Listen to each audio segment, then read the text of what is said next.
जय श्री राम। दोस्तों, कुछ दिन पहले हमने उपचय भाव पर वीडियो बनाई थी कि कैसे 3, 6, 10 और 11 भाव आपकी उन्नति में सहायक हैं। क्या उसके फायदे हैं, क्या उसके नुकसान हैं। अभी उसी श्रृंखला में आप लोगों ने कई सारे सवाल पूछे थे और वो सवाल फलित के बहुत महत्वपूर्ण प्रश्न हैं जो हर छात्र के या जो भी ज्योतिष की समझ रखता है उसके दिमाग में आते हैं, आने चाहिए। उन्हीं सवालों के जवाब इस वीडियो में मैं आपके सामने रख रहा हूँ। तो और विलंब नहीं करते हैं, आरंभ करते हैं आज की यात्रा। कोई भी सपना साकार करने के लिए सबसे जरूरी है सही कोच का होना। चुनिए एस्ट्रो लाइफ सूत्राज को और करे अपने नक्षत्र ज्योतिष का सपना साकार। Download the app now. तो आइए देखते हैं क्या क्या प्रश्न आप लोगों ने हमसे पूछे।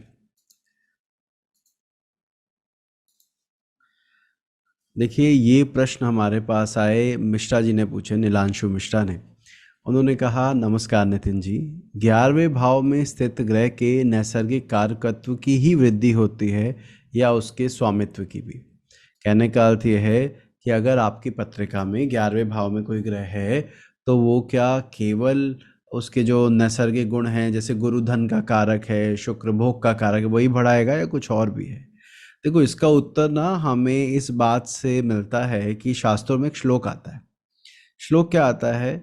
कहा जाता है कि 7वें घर का स्वामी यदि 11वें घर में है, ध्यान से सुनिएगा, 7वें घर का स्वामी यदि 11वें घर में है और द्विस्वभाव राशि में है, वक्री ग्रह के साथ है, ऐसा कोई योग है, तो उसको कहिए कि आपके एक से ज्यादा विवाह होने के योग है। पहले मेरे ख्याल से आपको बात समझ में आई होगी कि किसी भाव का स्वामी यदि 11वें भाव में बैठा रहे हैं तो उसकी भी वृद्धि कर रहे हैं। ये कहा जा रहा है उस भाव की वृद्धि होगी। अब परेशानी क्या है कि दो विवाह होना या वैवाहिक सुख जो हमारा है जिस भी पार्टनर के साथ है वो अच्छा होना, ये दो अलग अलग बातें हैं। तो क्या सप्तम का स्वामी 11वें जाने पर पार्टनर दो हो जाएंगे, या एक ही पार्टनर से जो प्यार मिलना है वो डबल हो जाएगा या वो ज़्यादा मिलेगा? ये हमें पत्रिका में देखना होता है। आप जो अभी वीडियो देख रहे हैं, आप अपनी अपनी पत्रिकाओं पर लगाना कि 7वें का स्वामी 11वें भाव में है, क्या उनका दो विवाह हुआ, कमेंट सेक्शन में लिखना ज़रूर। तो आप लोगों को, बाकी लोगों को पता लगेगा कि ऐसा नहीं है कि हर बार विवाह ही दो हुए। क्योंकि जिस समय ये श्लोक लिखे गए थे उस समय पॉलीगैमी अलाउड थी, एक से ज़्यादा विवाह होते थे पुरुषों के। तो वहाँ कहा गया, अरे भाई इसके तो एक से ज़्यादा पार्टनर मिलने के योग है। आज के समय में जब पॉलीगैमी अलाउड नहीं है, एक से डाइवोर्स लेकर फिर दूसरे में जाना पड़ेगा अगर आप हिंदू रिलीजन के हैं तो वहाँ पर बहुविवाह तो नहीं हुआ। हाँ, रिलेशनशिप एक से ज़्यादा होने के योग, या जो मैंने अभी आपसे कहा क्वालिटी ही इम्प्रूव हो गई विवाह की, वो भी देखने को मिलता है। तो आपके प्रश्न का उत्तर नीलांशु ये है कि हाँ, 11वें भाव में अगर किसी भाव का अधिपति बैठता है तो उस भाव के नंबर्स या क्वालिटी इम्प्रूव होती है। और अब ये इस बात पर निर्भर करता है कि वो वहाँ जाके नीच हुआ या उच्च हुआ। एक एग्जाम्पल दूं आपको, अगर किसी का वृश्चिक लगन है, वृश्चिक लगन में 7वें घर में राशि पड़ेगी वृषभ। अब वृषभ का स्वामी यानी शुक्र यदि 11वें घर में गया तो वो नीच भी हो जाएगा, है ना। अगर वृश्चिक लगन है तो सप्तम अधिपति शुक्र लाभ भाव में जाके नीच हो जाएगा। अब कहीं कोई वक्री ग्रह से उसका लेना देना हुआ तो ये, हाँ, एक गंभीर विषय है कि ये इस जातक के एक से ज़्यादा विवाह होने के योग बन सकते हैं या बनते हैं। तो वो चीज़ देखनी है। तो पहले प्रश्न का उत्तर है देखना चाहिए। दूसरा, आपने कहा छठे भाव वृषभ राशि में स्थित गुरु मंगल योग लाभप्रद होता है क्या? अब भाई ध्यान से सुनिएगा, अगर वृषभ राशि छठे भाव में है तो लगन क्या होगा? लगन होगा धनु, ठीक है। धनु लगन में वृषभ राशि में अगर गुरु मंगल बैठे हैं तो ये पूछ रहे हैं कि ये फायदेमंद है या नुकसानदायक। अगर मेरा धनु लगन हुआ जैसा कि आपने बताया तो मेरा लग्नेश हुआ बृहस्पति। सबसे पहले तो वीडियो बाधित करने के लिए क्षमा चाहूंगा, आपका ज्यादा समय नहीं लूंगा। एक महत्वपूर्ण सूचना आपको देनी है। जब भी कोई रील बनती थी तो आप पूछा करते थे कि दिल्ली में आप कहाँ पढ़ाते हैं, ऑफलाइन क्लासेस हम कैसे ज्वाइन कर सकते हैं। तो आपकी जानकारी के लिए बता दूं, दिल्ली और करनाल में एडमिशन ओपन है। वहाँ पर आप बेसिक एस्ट्रोलॉजी, एडवांस एस्ट्रोलॉजी और रिसर्च क्लासेस ज्वाइन कर सकते हैं। मैं और मेरी टीम वहाँ पर ऑफलाइन पढ़ा रहे हैं। तो हमें आपका इंतज़ार रहेगा। यदि आपकी रुचि है और इस विषय को सिस्टमैटिकली आप समझना चाहते हैं आमने सामने बैठकर, तो आप एडमिशन ले सकते हैं। इसकी अधिक जानकारी हमारी वेबसाइट पर आप वहाँ विजिट कर सकते हैं। नंबर नीचे दिया गया होगा, आपके सामने अभी आ रहा होगा, उस पर कॉल करके भी आप अधिक जानकारी ले सकते हैं। तो जल्दी मिलते हैं क्लास में। और अब वीडियो को और लंबा नहीं करते हैं, बाधित नहीं करते हैं, वापस कंटेंट पे चलते हैं। और और मेरा पंचम का स्वामी हुआ मंगल। ऐसे में बृहस्पति मंगल योग, मेरे दो त्रिकोण अधिपतियों का साथ बैठना, ये अपने आप में एक अच्छा योग है। अब अगर ये वृषभ राशि या छठे भाव में है तो भी अच्छा योग है। सिक्स्थ भाव के कारकत्व से आपको फायदा होगा। इसको ऐसे भी समझिएगा, इसी कुंडली में धनु लगन में अगर छठे में वृषभ राशि में गुरु मंगल है तो न केवल वो लग्नेश और पंचमेश है, वो चतुर्थेश और पंचमेश भी है। तो fourth and fifth lord, kendra trikona lord sitting together in any house will create rajyoga. However being in sixth bhava, हमें ये कहना पड़ेगा कि भैया यहाँ संघर्ष है, स्ट्रगल है, पर ये चीज़ आपको मिलेगी। तो इसको हम शुभ लेंगे, जैसा कि आपका सवाल है। इसके बाद एक और सवाल आपने पूछा कि दशम भाव में ग्रह होने पर ही क्या उपचय भाव एक्टिवेट होते हैं? नहीं, ऐसा नहीं है। केवल दशम भाव में ग्रह होंगे तभी उपचय भाव एक्टिवेट होंगे? नहीं। दशम भाव का अधिपति अगर उपचय और जो भाव है तिष्ठाय भाव है, जैसे कि तीसरा, छठा, 11वां, अगर उनके स्वामियों से संबंध बनाए तो भी हम कहेंगे उपचय भाव एक्टिव है। दूसरा, लग्नेश और दशमेश की युति होगी तो भी हम कहेंगे उपचय भाव एक्टिवेट है। लग्नेश दशमेश की उपचय युति अगर तीसरे में हो, छठे में हो, 10वें में हो, 11वें में हो, इवन भाग्यस्थान में हो, तो हम इसको शुभ लेंगे। तो केवल 10वें घर में ग्रह बैठेगा तभी एक्टिवेट होगा, ऐसा नहीं है। 10वें का स्वामी अगर संबंध भी बना लेता है किसी और उपचय भावाधिपति से, या लग्नेश के साथ संबंध बना के उपचय भाव में बैठ जाता है, दोनों परिस्थिति में इसको शुभ लेना चाहिए, ग्रोथ के लिए अच्छा लेना चाहिए। आगे बढ़ते हैं, अगले सवाल पर चलते हैं। अगला सवाल पूछा हमसे, मैं नाम लिखना भूल गया इनका, पर प्रश्न आता है, एक बात पूछना है कि क्या चंद्र लगन से भी उपचय भावों को देखना चाहिए? कृपया बताइए। इसका उत्तर है हाँ, बिल्कुल देखना चाहिए। चंद्र लगन से भी उपचय भावों की महत्ता है। हालांकि जितनी लगन कुंडली में उपचय भावों की महत्ता है उससे आधी रह जाती है चंद्र कुंडली से, परंतु फिर भी चंद्र कुंडली से भी योग बन रहे हो, लगन कुंडली से भी बन रहे हो, तो योग में मजबूती आ जाती है। अगले सवाल पर चलते हैं।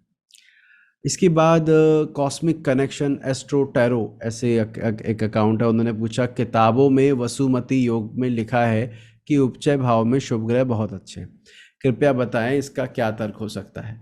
मैंने शायद वसुमान योग पर एक वीडियो बनाया है कॉस्मिक, और लेकिन मैं फिर भी, आपने क्योंकि ये प्रश्न पूछा तो उत्तर देता हूँ इसका।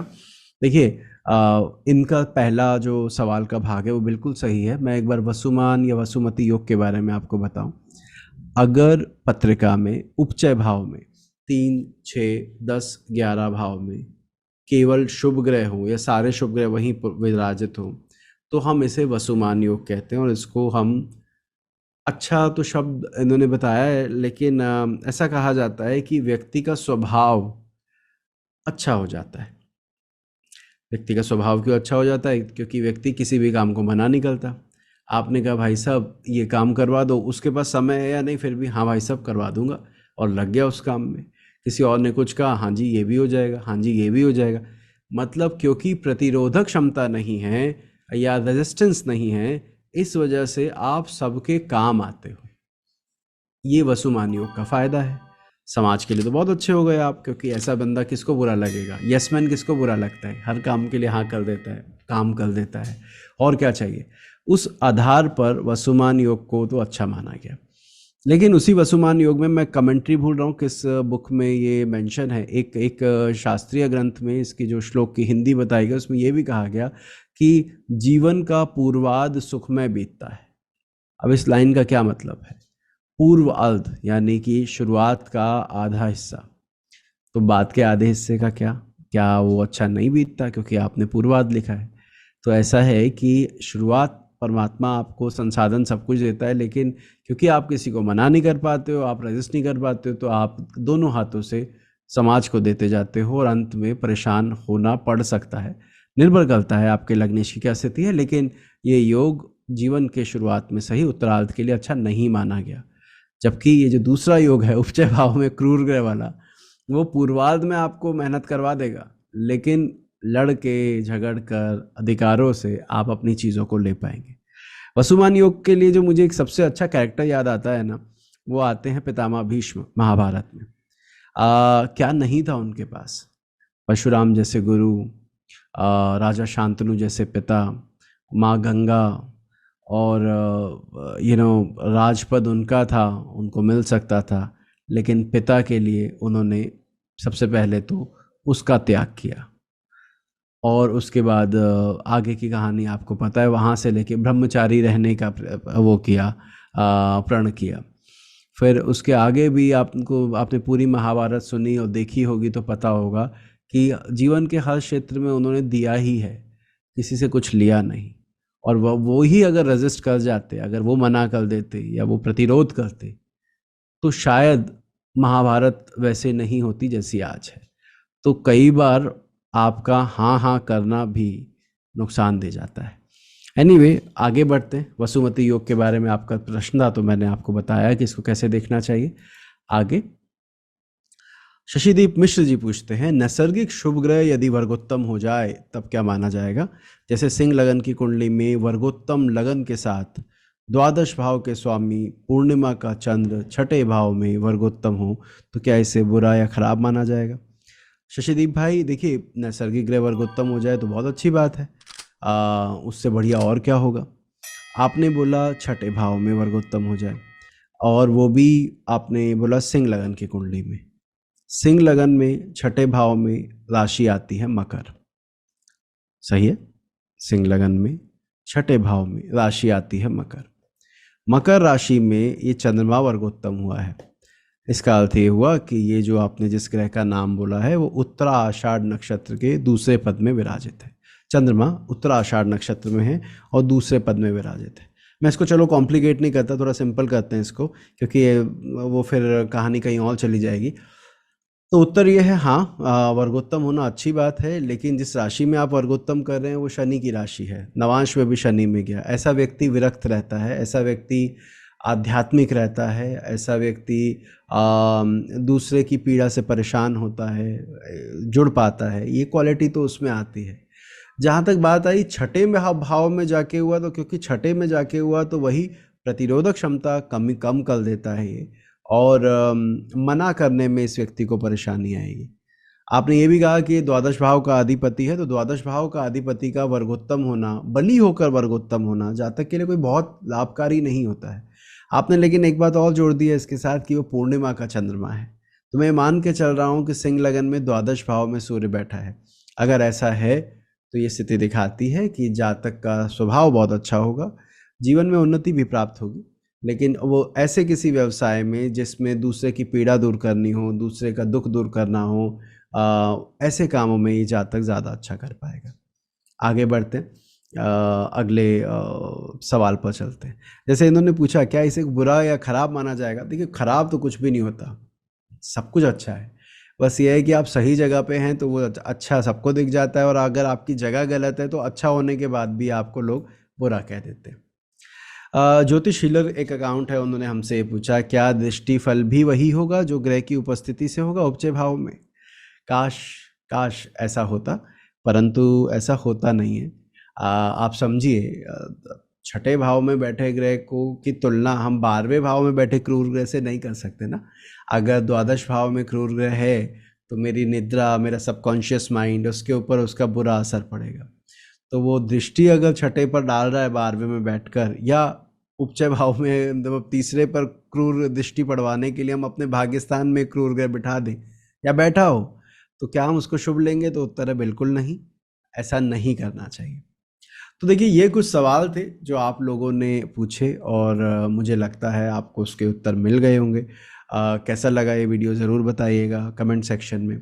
और पहली बार अगर आप इस वीडियो को देख रहे हैं या हमारे किसी भी ज्योतिष के इस चैनल पर पहली बार आए हैं तो यू कैन सब्सक्राइब अस।